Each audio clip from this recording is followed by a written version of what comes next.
Florian Wirtz is gonna be a red. After the whole carry-on from the Fabrizio here we go that wasn't a here we go because we didn't have the confirmation yet and yada yada yada yada yada, Florian Wirtz will officially be a Liverpool player. The deal is all agreed. You've got exactly what I thought would happen, which is the Germans are reporting it as very high, a lot higher of a transfer fee. The English and our journalists are reporting it as a lower transfer fee. The reality is, it is somewhere in the middle, most likely. But we'll go with the English reports for now because it just makes it look like an even better deal. £100 million guaranteed, plus £16 million in euros. £16 million in euros, that makes no sense. £16 million in add-ons, should I say. Oh, why is my fucking chat thing not working? Why is my chat thing not working? Yes, I did. I literally woke up 20 minutes ago. So I managed to just catch all this stuff. Why is this chat thing not working? Big ups, Aki, I appreciate the support with the super chat, mate. I would pull it up on stream, but my chat thing's not working, so I can't actually see anything, which is fucking annoying. Wait there, is it to do with this extension active? There we go. Right, so let me try again real quick. Am I on the bevies already? Unfortunately, I've got to do a show with Kopish and Hassam. I say that like it's a bad thing. I've got to do a show with Hassam and Kopish. I'm not going to be drunk at 1 o'clock for that. Here we go, it's fixed. I can see all the messages now. So, once that show's done, I will be. In fact, no. Yeah, because my big project that I've been working on for the past couple of days comes out at midday, so you can watch that, watch me on Kopish, and then I can go have a drink, I can go have a bevy. But people, let's get straight into this. If you're new here, not already, make sure you hit that like button, hit that subscribe button, turn on the notification bell so you don't have content, so you don't ever miss any of my content. Big ups again, Akia, for the super chat. I appreciate all the support. Thank you very, very much. And let's see if I have it all set up correctly. Let's see if I'm smart. Is it this one? No, this one? This one! Come on, the boys. Liverpool have agreed a deal with Bayer Leverkusen for Florian Wirtz that could set a new British transfer record of £116 million. The fee is split up between £100 million guaranteed payment and then bonuses of up to £16 million.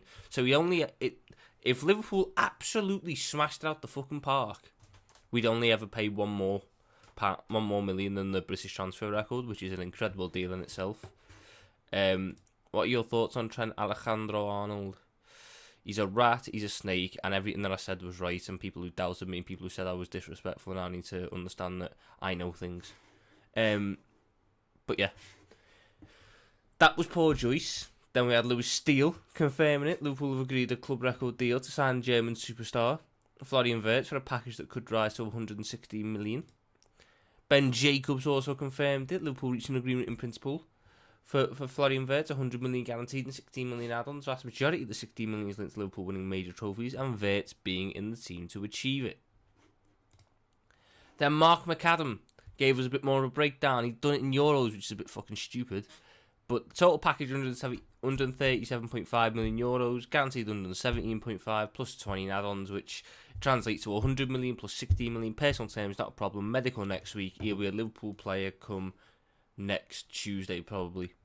And then David Ornstein, the one that most people are waiting for. Liverpool strike verbal agreement with Bayer Leverkusen to sign Florian Wirtz. Paperwork to be drafted for deal worth £100 million plus £16 million add-ons. 22-year-old German playmaker to do medical before completing move from Bayer 04 to Liverpool on expected 5-year contract.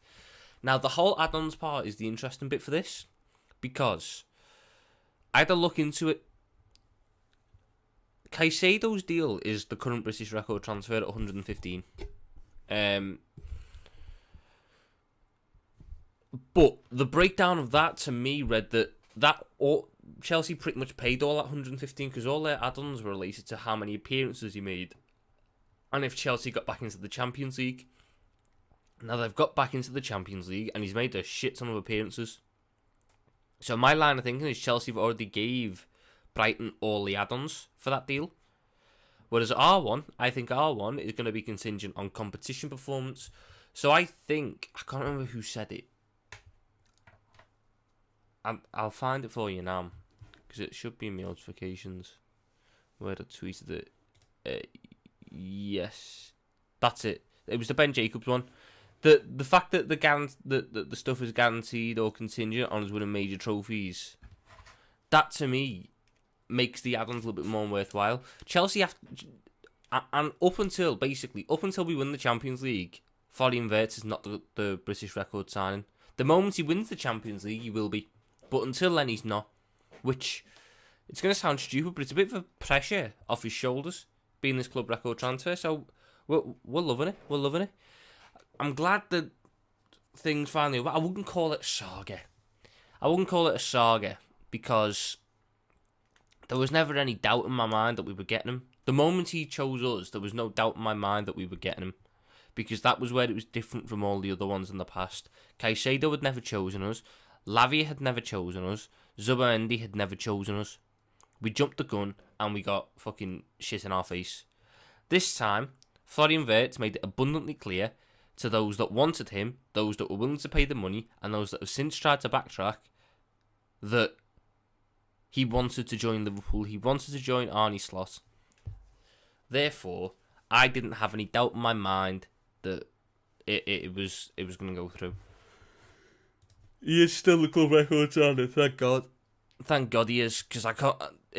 That's probably the biggest thing that's come from this. Darwin Núñez, the moment he's sold, will never be a stain on this football club again. There will be no record that Darwin Núñez holds. He can be wiped from memory, which is brilliant. But yeah, nothing. I'm very happy with this. You know, he's going to be a fucking boss player. Let's be honest, he's going to be an incredible footballer. I think we all know that. One of the best players on the planet, the best number 10 on the planet. There we go. This is what I was after. Breaking only Liverpool enjoy sustained elite level of success. Will the full add-ons be triggered to ensure the deal would outstrip the current 115 million record which Chelsea paid Brighton and Hove Albion for Moises Caicedo in August 2023? Michael Edwards and Richard Hughes, you sneaky little bastards, you've done it again. How have we signed the best number 10 on the planet, and he's not even a British record transfer fee? Instead, a shin kickers. You can't ask for more. You cannot ask for more. Absolutely sensational deal. Sensational deal. And then Florian Wirtz opted to move to Anfield ahead of interest from Bayern Munich, Manchester City and also Real Madrid. And his signing is viewed as a major coup. Of course it's a major coup. Florian Wirtz is the best number 10 on the planet. Don't let rivals get into your head about this. Florian Wirtz is the best number 10 on the planet, and every single one of them, especially Manchester City fans, wish they had him. Yes, they'll try and convince themselves that they can go for, Ryan Cherky's cheaper and Ryan Cherky's better. You spent 150 million and we only spent 30, so Ryan Cherky's, you're spending 5 times less for 5 times more to play.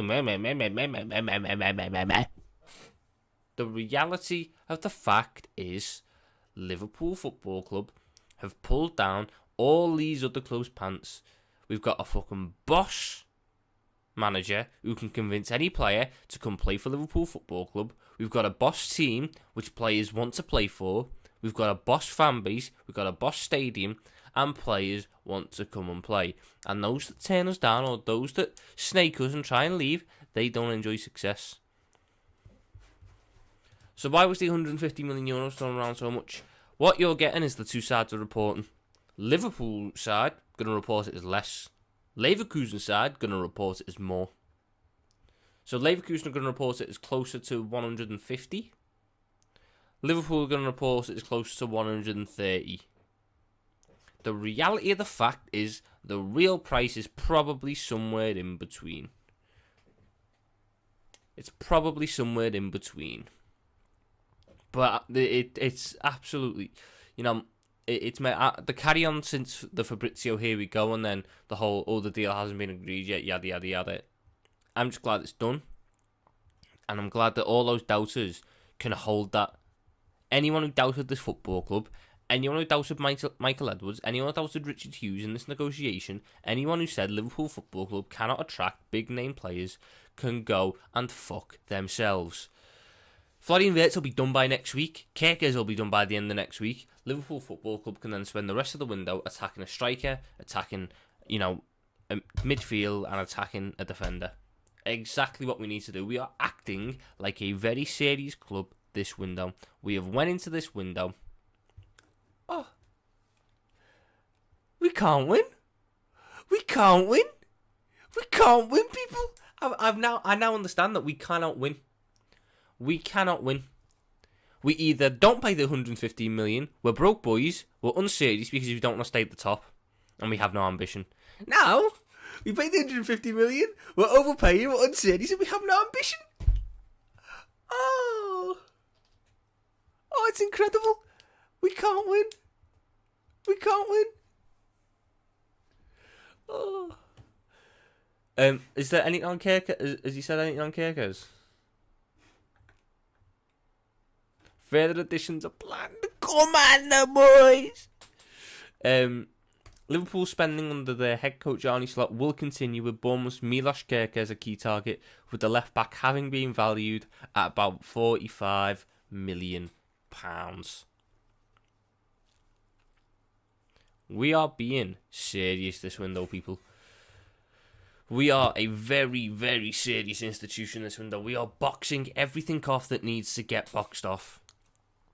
Let's just bear in mind that by the end of the first week of the real transfer window, not this fucking blasé, fugazi first one, by the end of the transfer window, or by the end of the first week of the transfer window, Liverpool Football Club will have the best right back from the Bundesliga, the best player from the Bundesliga, and the best left back in the Premier League from last season, all signed, all sealed, all delivered.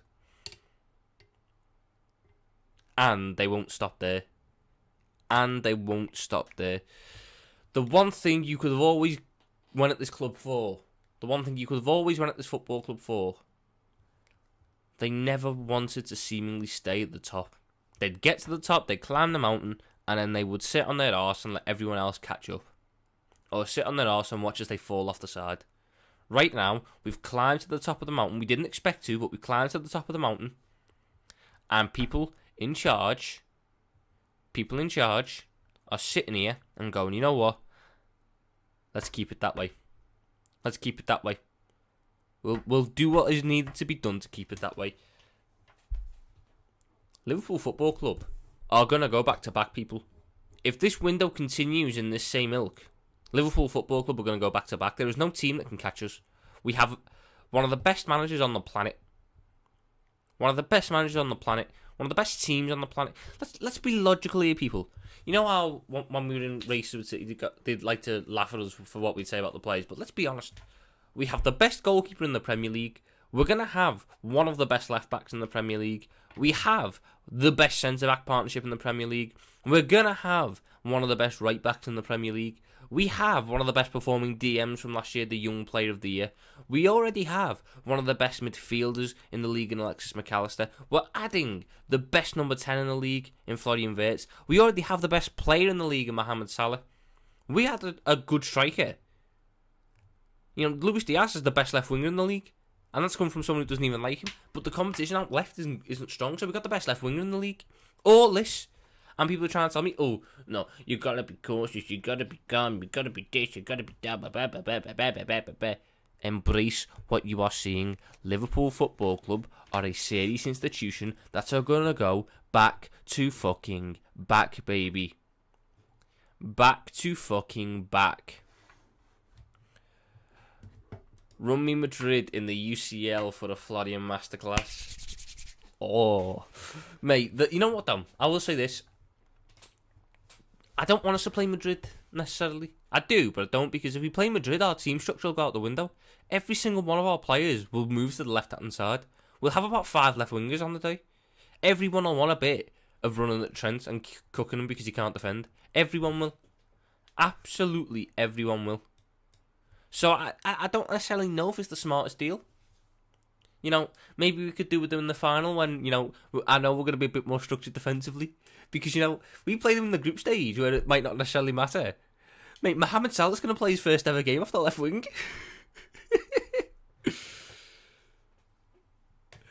Mohamed Salah's going to play off the left. Look, Rio Angamo is going to start. You ever seen that video? Calm down, you're going to get some. That'd be our entire team. Fucking hell. Van Dijk will drift out to the left like a wide target, man.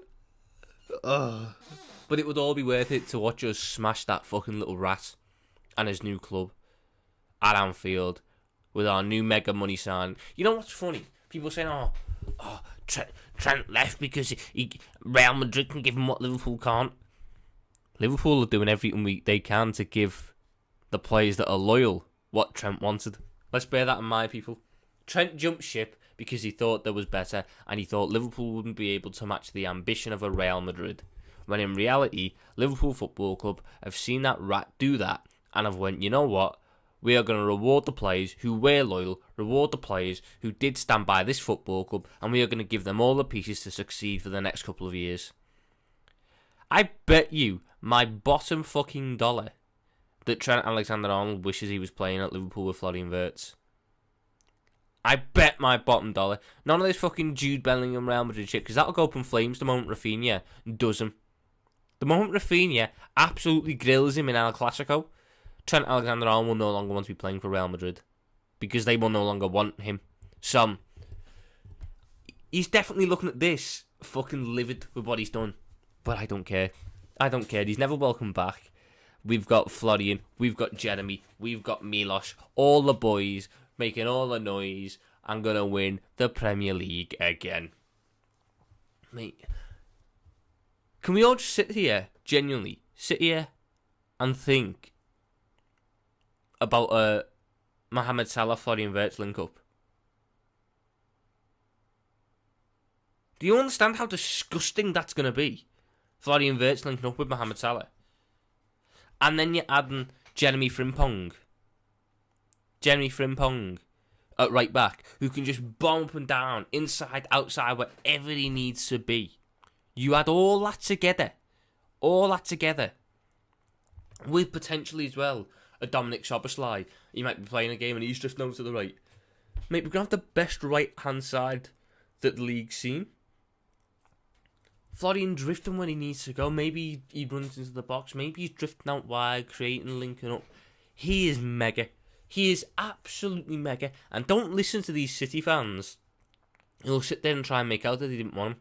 Pep Guardiola was on his knees. He was on his knees with his shiny bald head right by that man's crotch going, "Oh, please, Florian, please sign for us. You can be our Kevin De Bruyne replacements. You can be our KDB replacements." We had Man City fans like LB writing up fan fiction for him. They were writing up 50,000 word fan fiction pieces about how he's going to fly into Manchester, he's going to do his medical, he's going to be this, he's going to do that, Florian, where art thou, Florian, yada yada yada yada yada. When in reality, he had a chat with Arne Slot. Arne Slot went, "I'm going to build everything around you because you're fucking boss." Florian Wirtz went, "You know what, I'll have a bit of that, me. Fuck off Bayern, fuck off City, fuck off Madrid, I'm a cop right now." And that is exactly what we want. You know how many people last summer, when we signed Arne Slot and I was going on to shows and I was going into spaces and talking about how excited I was for the future, you know how many people were going, "Oh, what about Paul? What about Paul? Players wanted to play under Jurgen Klopp, they won't want to play under Arne Slot. You won't be able to attract the same level of player." And then the Zubimendi stuff didn't help that. "Oh, if you had Jurgen Klopp, Zubimendi would want to join, but you don't, so he doesn't." The fact of the matter is, Arne Slot, not only is he an incredible tactician, he's fucking incredible at convincing people. He could tell me it's snowing in fucking May and I believe him. He could tell me it's snowing in May and I believe him. He'd convince me. Arne Slot's that fucking good. He convinced me He could convince me of fucking anything, Arne Slot. It seems, because the way he can go into a meeting with a player who his dad's basically tried to sell him to buy him for the whole time, have one meeting with him and then go, you know what, I want to play for him. I like him. He says everything that I need him to say. That's what it's about, people. The people who negotiate the transfer deserve massive credit. Wirtz expected to complete the move next week and will report to pre-season training at the start of July. Oh.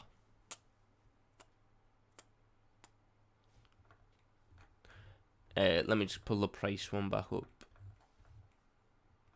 There we go. We'll just leave it on the price for people. Fair additions plan that's after a Kirkers too. 100. Yeah, that's the big thing as well. We're not stopping after fixing the problems.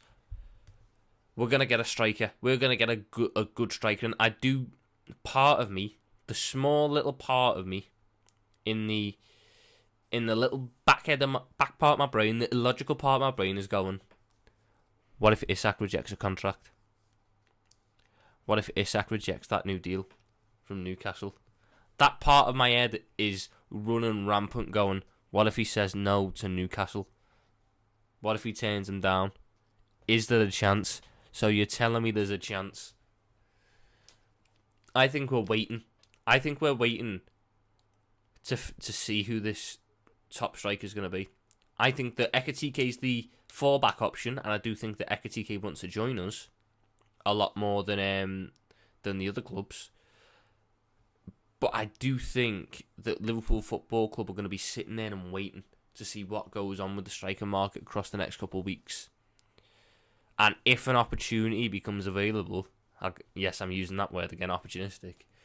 If an opportunistic deal becomes available, let's say Atleti sign a couple strikers and Julian Alvarez is suddenly available, or Alexander Isak rejects a new Newcastle contract, and all of a sudden it's there. All of a sudden the deal's potentially on. You offer them enough money. Newcastle don't want to gamble on him, running his contract down, so they accept the money and use it to rebuild. I think Liverpool are waiting on that front. I think in their head they know exactly who they want for DM if they're going to get one. They know exactly who they want for centre back. In the attack, they need to wait. I think the attack, obviously, there's a lot more room. The area for improvement, the room for improvement's a lot bigger. So I think that the football club will be sitting there and waiting to see what goes on. And the worst case scenario is, or the worst thing that can happen is, they both say we're going to stay at our clubs for another year. So we go, okay, we'll pivot to Ekitike then, and we go grab Ekitike. So that to me makes me kind of excited. I'm sitting here going, this football club have been a very fucking serious institution. They are doing all the things that I want them to do. All the business I want them to do. All the things that we want them to do.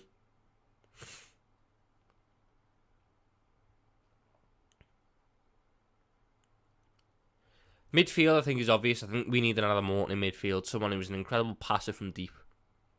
Someone who wins his duels, but builds up from deep with passing.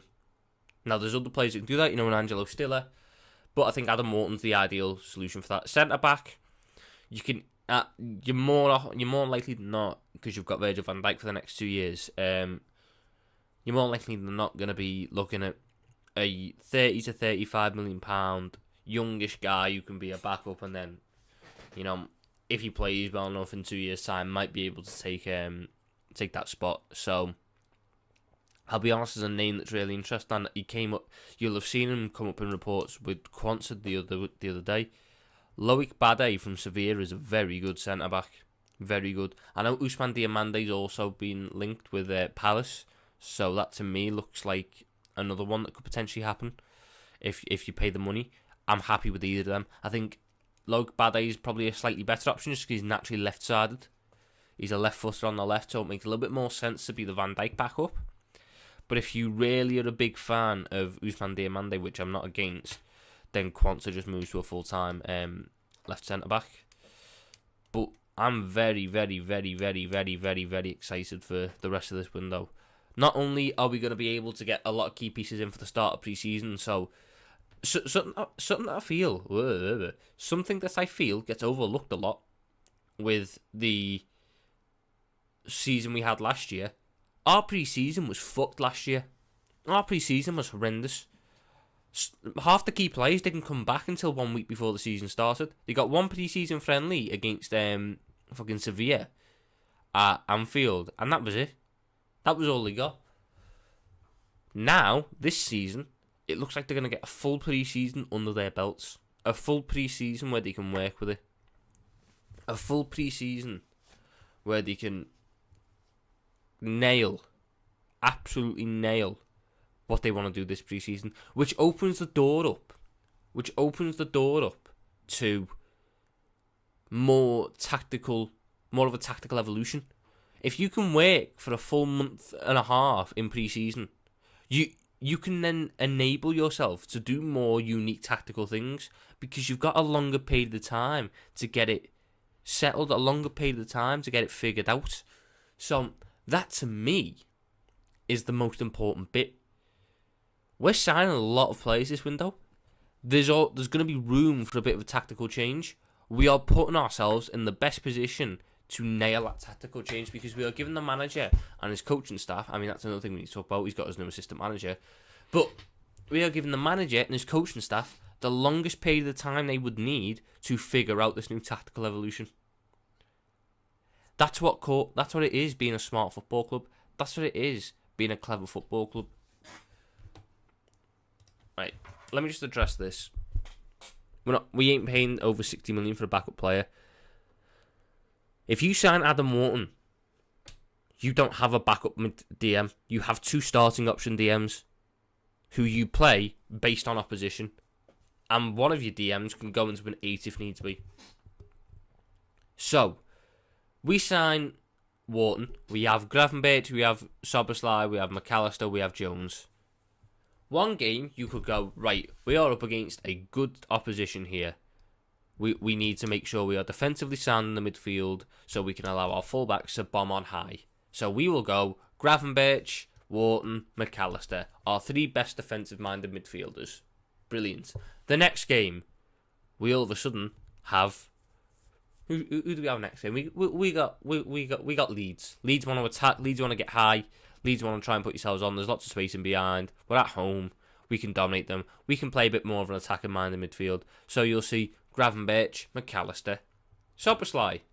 Then we've got an away game to a low-end opposition. You know, it's a tough ground to go to. You're not necessarily sure what you want to do, so you'll go Wharton. What you need to know though is you need to keep hold of the ball. So you go Wharton, McAllister, and Curtis Jones. What you have is rotation. Manchester City have had 8 fucking centre backs for 3 years, and none of them have been angry with the playtime because you play them.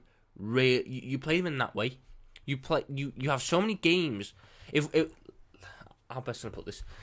If Liverpool Football Club are playing close to 60 games a season, close to 60, and both Wharton and Gravenberch are starting between 30 to 40 of them, do you think they're going to be angry if they're starting 30 to 40? I don't think they will be. But this is the point you're missing out, Liverpool goals. Neither of them are sitting on the bench for the whole season. Neither of them are sitting on the bench for the whole season. They're not. They're not going to sit on the bench the whole season. You are going to rotate them. If Wharton and Gravenberch are starting 40 games out of 60 a season, they're not going to be angry. They're not going to be angry. Gravenberch can't start 60 games. How many games did Gravenberch start this season, by the way, people? Let me have a look. How many games did Gravenberch start this season? Because he never came off the bench against anyone, so it'll just be appearances that I'm after. Gravenberch stats.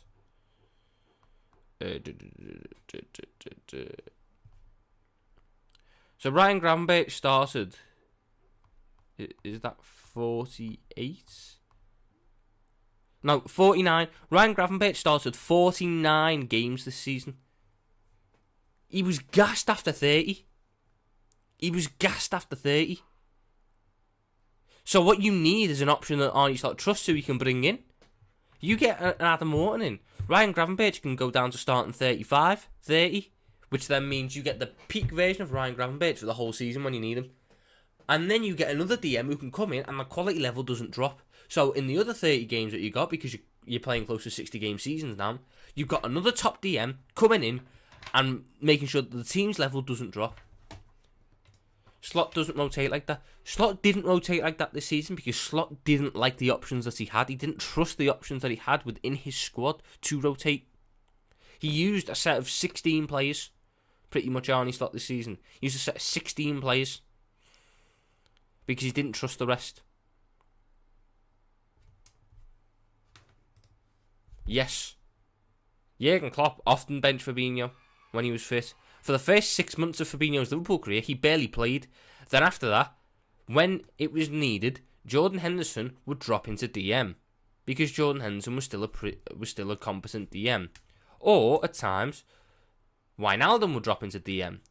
But guess what? The difference is Liverpool Football Club did not have a natural DM of adequate quality to be the backup for him. So of course Fabinho was going to be the big option. Guess what? Ryan Gravenberch is not a natural DM. He's not.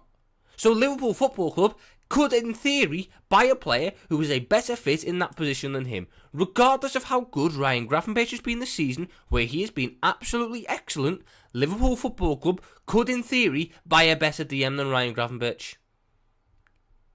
Ryan Gravenberch is not going to sit there and throw his toys out the pram because he's not starting the 60 games. I do not think Ryan Gravenberch will be that arsed if, in a season, he gets pulled into the office by Arne Slot and it's, listen, you've done 8-9 games in a row here.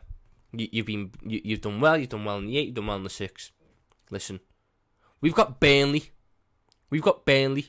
on the weekend at Anfield. I'm going to rest you. So when we got the Champions League game, when we got to play Champions League football, next game, big Champions League game, in you go. That's all it'll be. This is not like career mode. This is not like Football Manager where you start a player on the bench. Oh my God, why are you not starting me? Start me. These players under a manager who has been very good at keeping players happy this season. This is players who'll be pretty fucking happy to sit there for 1 or 2 games, have a breather, relax against low-end opposition so they can be ready for the big games. That's how top teams work. You know what? Let me ask you this. How the fuck did Manchester City keep everyone happy all these years? Because Man City have had a fucking abundance of top-class players. They've had an abundance of them. Absolutely shitloads of them.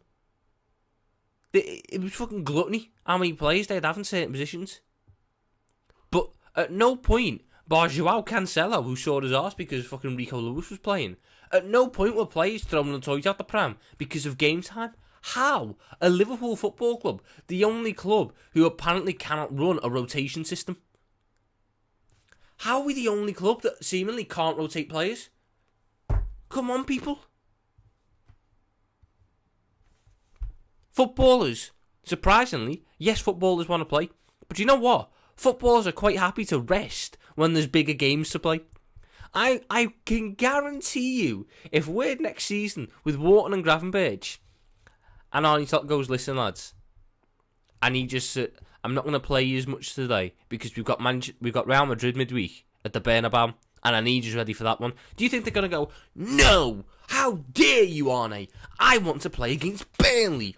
I want to do 90 minutes for no reason against a mid-table team who we could beat if you did not play a DM. How dare you suggest I sit on the bench for 1 second, protect myself from injury, rest up, recover, and be 100% ready for Real Madrid midweek? How dare you say that? No, I want to play every minute of every game, including this one against Burnley. Fuck you, Arne Slot. I want to leave. Do you understand how fucking stupid that sounds? You understand how stupid that sounds? Because that's not what happens in football. That is not what happens. These players will understand rotation. And it allows you to Bajcetic, because if people don't know, Bajcetic is just recovered from a surgery. Anything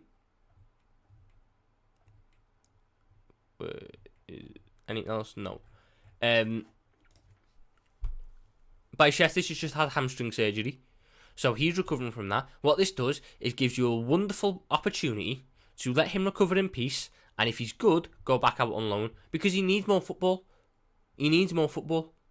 And I don't necessarily think Arne Slot fully trusts him yet. And because he's going to miss large parts of this pre-season, I still don't think he's going to trust him. I think Bajcetic will benefit from another good loan this season. Left wing was rotated all season. But, John, you've got to bear in mind, at some point, Luis Diaz will be sitting there going, Arne, how dare you play Gakpo ahead of me for this EFL Cup game against Brighton away? How dare you? I want to leave. Don't ever play me again. Enjoy Darwin Núñez. No, because guess what? Squad depth and rotation works logically. All these people saying Liverpool couldn't handle buying another starting level midfielder. Yes, we fucking could. Guess what? You can fit 5 into 3 across 60 games. You can fit 5 into 3 across 60 games. It's obvious that the manager doesn't trust Wataru Endo. Let's not lie to ourselves. It's obvious that Wataru Endo was not part of the manager's long-term plans. So I'm not sitting here expecting Wataru Endo to be the backup DM next year. Therefore, you need to buy someone who the manager trusts to be the backup DM. It's pretty fucking obvious. Anyway, though, people, I'm not going to let stuff like that take away from the big thing. Liverpool Football Club have agreed a deal with Bayer Leverkusen for Florian Wirtz that could set a new British transfer record of £116 million. The fee is £100 million guaranteed, £16 million add-ons. Florian Wirtz is a fucking red baby. But I'm going to call it there, people. I'm going to call it there. I am live with Coppish at 1 o'clock. So make sure you're getting over there. Make sure you're getting over there to support myself, Hassam, the boys at Coppish, one of the best channels on the platform. And I also have a video coming out at midday. The first time I've done a piece of content like this. My first ever video essay, should we say. My first ever video essay about a trip down memory lane with a certain Liverpool footballer. So if you could give that support, watch that, let me know in the comments if you want more like that. That would be very, very, very much appreciated, people. This is going to redirect you to Hassam's stream. Gonna love yous, leave yous. Ta-ra, people. Ta-ra. And make sure you watch that video later, by the way. Please. Because I spent a lot of time on it.